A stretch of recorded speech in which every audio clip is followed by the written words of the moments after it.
Hello everyone, myself Engineer Deepak Nayak, BTech from IIT Lucknow, branch Electronics Instrumentation। हम लोग basically mathematical tools के DPP discussion कर रहे हैं।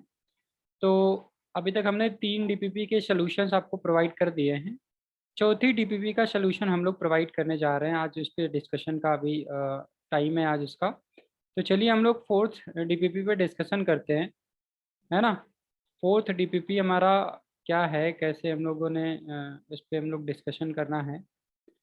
चलिए, तो बेसिकली यहाँ से हमारा बेसिक इंट्रोडक्शन ये हमारा रहा है। हम लोगों ने मैथमेटिकल टूल्स पे 3 डीपीपी पे डिस्कशन कर लिया है सोल्यूशन पे।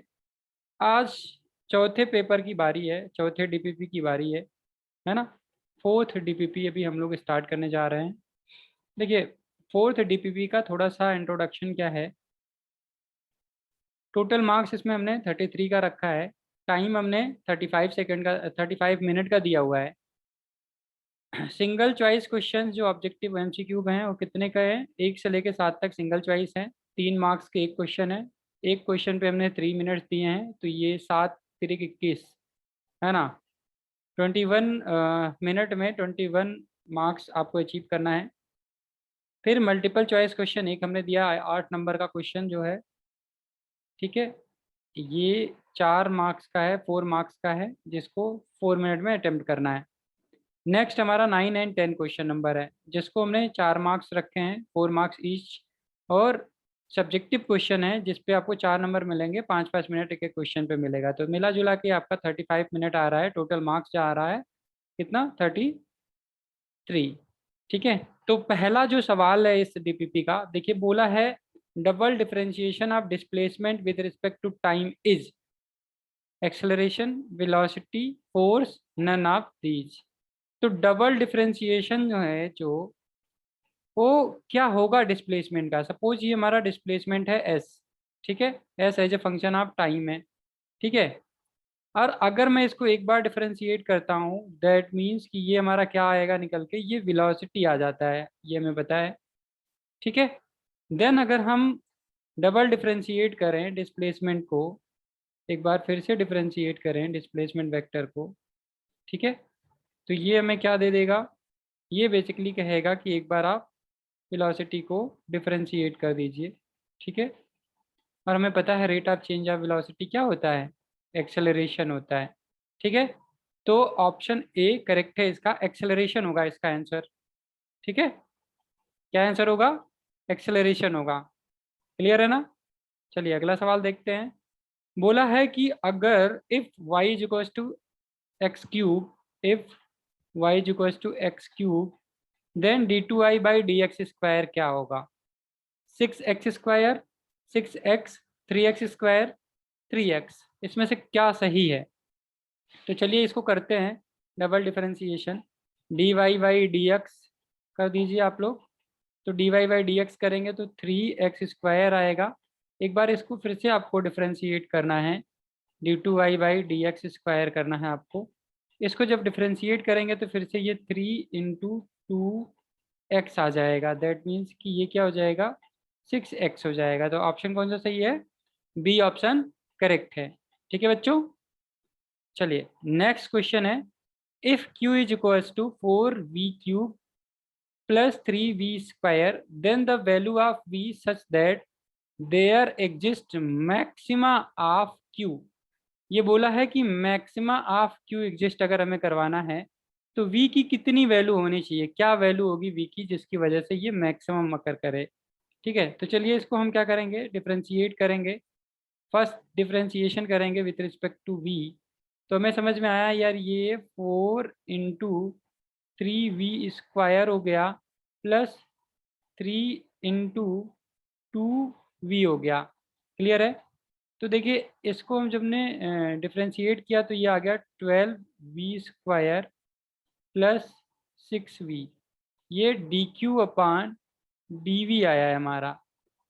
अब अगर हमें मैक्सिमा मिनिमा निकालना होता है तो हम क्या करते हैं, इसको हम बोलते हैं कि भाई अगर हमारा मैक्सिमम वैल्यू या मिनिमम वैल्यू में निकालना होता है तो हम बोलते हैं ये हमारा 0 होगा, है ना। स्लोप 0 होता है मैक्सिमा या मिनिमम वैल्यू पे। क्लियर है। तो देखिए अगर हम इस इक्वेशन फर्स्ट को जीरो के इक्वल कर देते हैं, तो 12v² plus 6v is equals to, अगर हम जीरो यहाँ पे पुट कर दें, ठीक है, तो आप सीधी तरह चार नियम अगर लगा दीजिए तो v इज इक्वल्स टू क्या आ जाएगा, -6 plus minus square root of 6 का स्क्वायर। अब देखिए यहाँ पे c की जो वैल्यू है इक्वल टू जीरो है, c की वैल्यू जीरो होने की वजह से ये -4 into 12 into zero divided by क्या आ जाएगा, 2a होता है, तो ये 12 हो जाएगा बच्चों। तो v की वैल्यू यहाँ से हमारी आई -6 प्लस माइनस 6 डिवाइडेड बाई 24। किसी ने बोला अगर हम पॉजिटिव साइन ले लें बीच में तो v की वैल्यू क्या आएगी भाई, पॉजिटिव साइन ले लीजिए, -6 प्लस 6 डिवाइडेड बाई 24। तो देखिए ये आपस में कैंसिल हो जाएगा और यहाँ पे आ जाएगा जीरो। तो v की एक वैल्यू आ रही है जीरो। अगर हम निगेटिव यहाँ कंसीडर कर ले रहे हैं तो v की क्या वैल्यू आएगी, -6 divided by 24, that will be equal to -12/24। इसको हम सॉल्व करेंगे बच्चों तो ये आएगा -1/2, ठीक है, -1/2 ये वैल्यू हमारी आ गई। क्लियर है। अब हमें क्या करना है, इस चीज़ को और एक बार डिफ्रेंशिएट करेंगे, किसको, फर्स्ट इक्वेशन को, देखेंगे कि मैक्सिमम मिनिमा कहाँ पे अकर कर सकता है।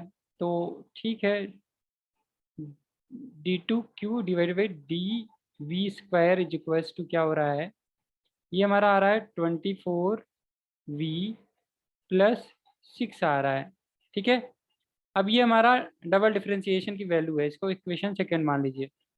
आपको क्या करना है, आपको बस ये पता लगाना है कि इसका साइन कहाँ पे किस वैल्यू पे नेगेटिव आएगा। तो देखिए v की वैल्यू जब जीरो आप रख दोगे यहाँ पे, तो v की वैल्यू अगर आप जीरो यहाँ पे पुट कर देंगे तो ये वैल्यू कितनी आएगी, ये +6 आ जाएगी, क्योंकि ये वैल्यू हमारी क्या हो जाएगी, जीरो हो जाएगी, ठीक है। तो ये पॉजिटिव आ गया, और पॉजिटिव का मतलब होता है मिनिमा, ठीक है। अगर डबल डिफरेंशिएशन हमारा पॉजिटिव आ रहा है तो वहाँ पे v की जो वैल्यू हम जीरो पुट करेंगे तो मिनिमम वैल्यू निकल के आएगा q की, है ना। लेकिन हमें चाहिए मैक्सिमम वैल्यू, पता लगाना है किस वैल्यू, किस v की कौन सी वैल्यू पे मैक्सिमम होगा। तो चलिए फिर से वही काम करते हैं, इस बार v की वैल्यू -1/2 रखते हैं, ठीक है। तो इस बार हमें 24 इंटू -1/2 प्लस 6 अगर करें तो ये आएगा -12, ये आपका -12 आ जाएगा, और यहाँ आएगा -12 प्लस 6, देखिए तो ये वैल्यू हमारा आ गया -6, यानी कि ये निगेटिव वैल्यू आ रहा है।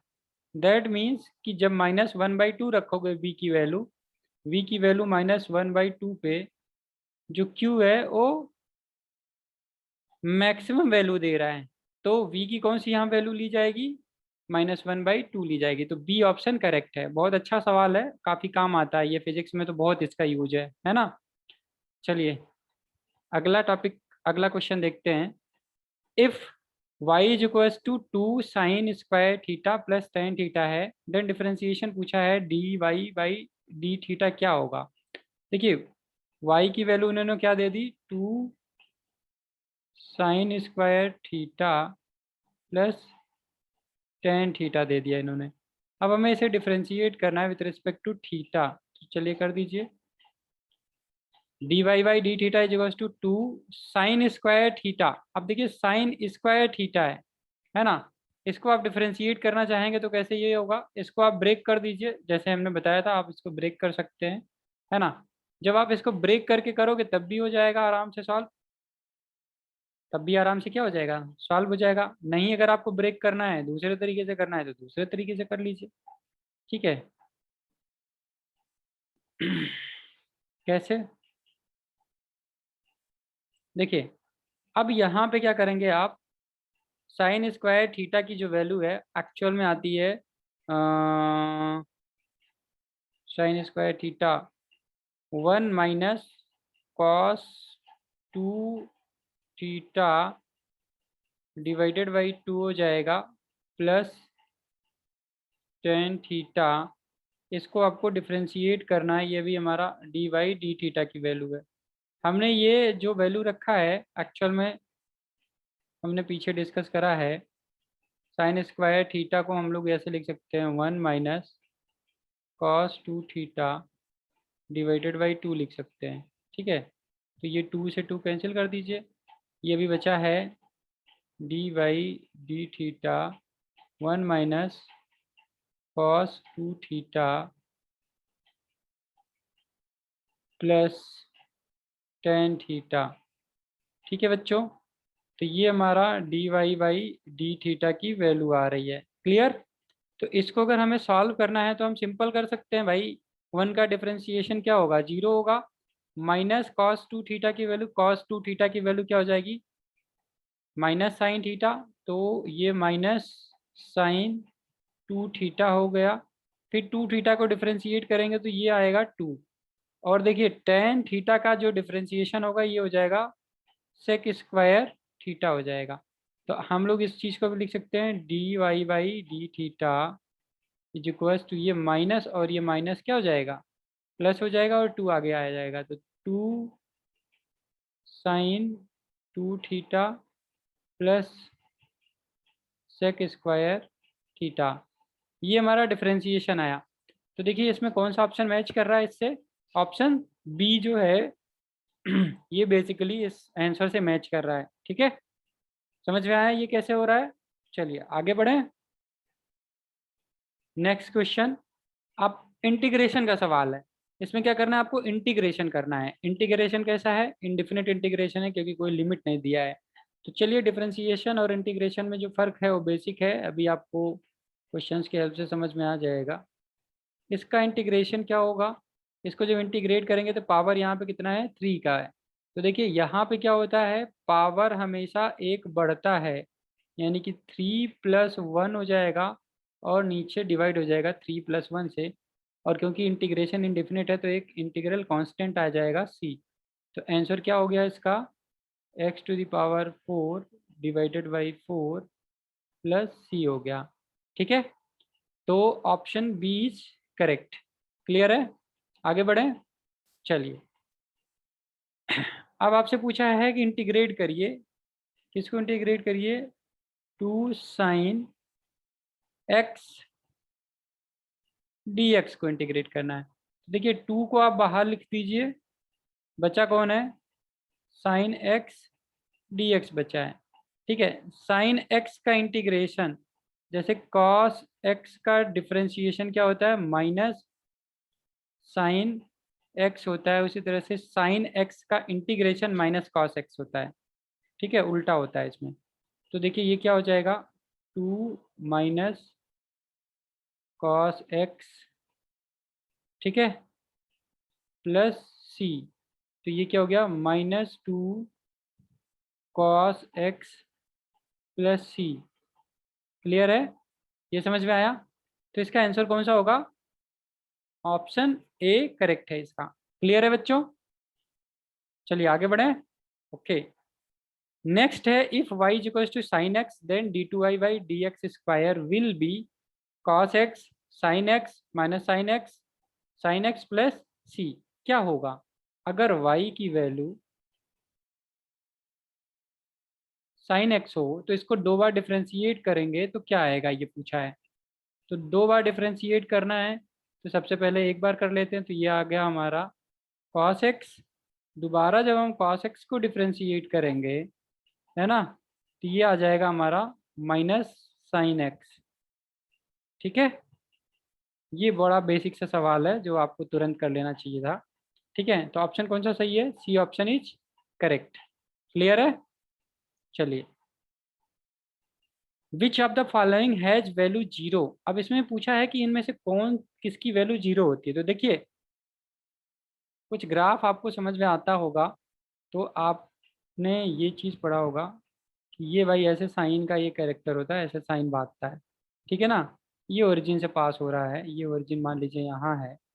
ठीक है, मान लीजिए ओरिजिन कहाँ है? यहाँ पे ओरिजिन है, यहाँ पे ओरिजिन है। ठीक है, तो ये साइन एक्स का ग्राफ मान लीजिए, साइन एक्स का ग्राफ है। तो देख रहे हैं कि एक्स की वैल्यू जब 0 हो रही है तो साइन की वैल्यू क्या हो रही है? आल्सो 0 हो रही है। ठीक है, सिमिलरली जब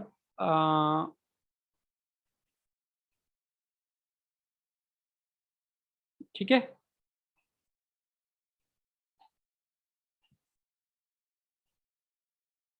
सिमिलरली जब आपको tan 0 की वैल्यू देखनी होगी तब क्या करेंगे आप, तब भी यही काम करेंगे।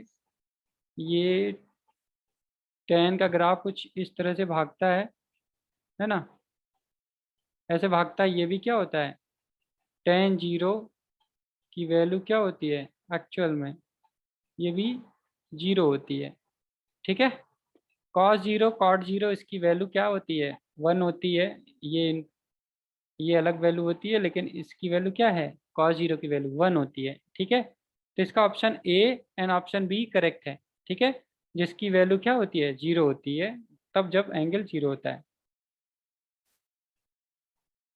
अब पूछ क्या रहा है इसमें, y is equals to x into C minus X where c is a constant, find maximum value of y। तो इसमें मैक्सिमम वैल्यू ऑफ y निकालना है। फिर से वही मैक्सिमम मिनिमम वाला कॉन्सेप्ट लगाना है। हम इसे डिफरेंशिएट करेंगे, क्या करेंगे, डायरेक्ट डिफरेंशिएट करेंगे विथ रिस्पेक्ट टू x। तो चाहो तो आप पहले इसको सॉल्व यहीं पे ऐसे लिख लो ओपनली। तो ये आप देखेंगे कि x सी एक्स माइनस एक्स स्क्वायर, ये है आपका y की वैल्यू एक्चुअल में। आप इसको डिफरेंशिएट करेंगे, पहली बार डिफरेंशिएट करेंगे तो यहाँ पे c आएगा और यहाँ पे आएगा -2x। ठीक है, दैट मीन्स कि अगर हमें मैक्सिमम मिनिमम निकालना है तो हमें क्या होना चाहिए, स्लोप 0 होना चाहिए, dy/dx की वैल्यू 0 होनी चाहिए। ठीक है ना, तो यहाँ से हमें समझ में आया कि ये 0 तब होगा जब c-2x की वैल्यू बराबर हो 0 के। तो देखिए c is equals to 2x आ रहा है, दैट मीन्स कि x की वैल्यू c/2 होगी, जहाँ पे वहाँ पे क्या हो जाएगा, स्लोप 0 हो जाएगा। अब आगे देखते हैं मैक्सिमा है कि मिनिमा है। तो देखिए अगर हम इसको डबल डिफरेंशिएट कर दें, मान लीजिए ये इक्वेशन 1 है, इक्वेशन 1 को एक बार और डिफरेंशिएट कर दीजिए, d2y/dx² इज इक्वल्स टू, तो देखिए c के आगे कोई x लगा नहीं है तो ये 0 हो जाएगा, कांस्टेंट अब बचा है यहाँ पे, और ये आ जाएगा हमारा -2। दैट मीन्स कि यहाँ पे साइन क्या आ रहा है, निगेटिव आ रहा है। निगेटिव साइन तब अगर शो करता है डबल डिफरेंशिएशन, इसका मतलब जो हमने वैल्यू यहाँ पे कैलकुलेट करा x की, उस वैल्यू पे y की वैल्यू मैक्सिमम होगी। क्लियर है, तो y की वैल्यू मैक्सिमम कहाँ पे होगी, c/2 पे होगी। x की वैल्यू जब c/2 रख दोगे तो y की वैल्यू मैक्सिमम होगी। तो देखिए x की वैल्यू हम रख देते हैं, है ना, x की वैल्यू हम पुट करें, ये हमारा इक्वेशन है c-x। तो अब x की वैल्यू हम क्या रखेंगे, यहाँ पे c/2 रखेंगे, देखेंगे y की मैक्सिमम वैल्यू कितनी आ रही है। तो ये c/2 यहाँ हो गया, c-c/2, तो आधे में से एक में से आधा घटाओगे तो आधा बचेगा, तो ये हो जाएगा c/4 और ये हो जाएगा c²। ठीक है, समझ में आया नहीं, अंदर क्या बचा, c/2 बचा और बाहर c/2 है, तो c²/4 हो गया। तो y की मैक्सिमम वैल्यू जो आएगी वो c²/4 आएगी। ठीक है, कितने पे आई, c/2 पे आई, तब जब x हमारा c/2 था। क्लियर है, चलिए अगला सवाल देखते हैं। बोला है y की वैल्यू हमारी है 4 cos 4x, कहा है अगर ऐसा हो तो बताओ कि ये कितना होगा। तो इसको लिखने के लिए आप इसको फिर से लिख दीजिए, by 4 cos 4x into D कर दीजिए, है ना। 4 कांस्टेंट है, इसको बाहर ले लीजिए। अब cos 4x dx को हमें इंटीग्रेट करना है। तो देखिए इसको इंटीग्रेट करेंगे तो cos 4x की जो वैल्यू होगी हो जाएगी सीधे सीधे minus sine, sorry cos x का इंटीग्रेशन क्या आएगा यहाँ पे, cos x का इंटीग्रेशन क्या आएगा, सिंपल साइन x आएगा, तो sin 4x हो जाएगा, और जो कोफिशियंट होता है x का वो नीचे डिवाइड हो जाएगा। ठीक है, आप इस तरह से भी कर सकते थे, लेट 4x की वैल्यू मान लीजिए कैपिटल X मान लीजिए। ठीक है, तो इसको अगर आप डिफरेंशिएट कर दीजिए, ठीक है, तो ये ऐसे आ जाएगा d(X/dx), जहाँ पे d(X) की वैल्यू आ रही है 4dx, है ना, ऐसे कुछ कर दीजिए। उसके बाद में इसको इंटीग्रेट कर दिए, आना वही है। और क्योंकि यहाँ पे डिफिनिट इंटीग्रेशन नहीं है, इनडिफिनिट इंटीग्रेशन है, तो एक इंटीग्रल कांस्टेंट भी आएगा। ठीक है, तो ये देखिए ये हमारा इससे कैंसिल आउट हो गया।